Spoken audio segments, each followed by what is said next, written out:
Carrot pulao తయారీ విధానం.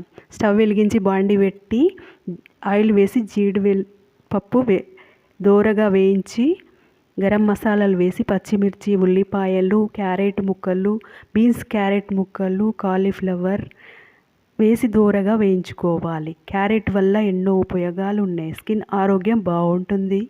ఈ హెయిర్ గ్రోత్ బాగుంటుంది. అరకప్పు బఠానీలు, అరకప్పు ఆలుగడ్డల ముక్కలు వేసి దోరగా వేయించుకోవాలి. అరకప్పు పెరుగు, అరకప్పు కాలీఫ్లవర్, అరకప్పు సోయాబీన్స్, 1 స్పూను గరం మసాలా, మన ఇంట్లో తయారు చేసుకున్న గరం మసాలా వేసుకోవాలి. అర స్పూను వెల్లుల్లి పేస్ట్, 1 కప్పు కొత్తిమీర, పుదీనా. మన ఇంట్లో తయారు చేసుకున్న రైస్ కూడా ఇలా పులావ్ తయారు చేసుకోవచ్చు. 1 కప్పు రైస్ వేసి మొత్తం దగ్గరికి వచ్చేంత కలిపి ఇలా సర్వ్ చేసుకోవాలి. పిల్లలు పెద్దలు ఎంతో ఇష్టకరంగా తింటారు. క్యారెట్ వల్ల చాలా లాభాలు ఉన్నాయి.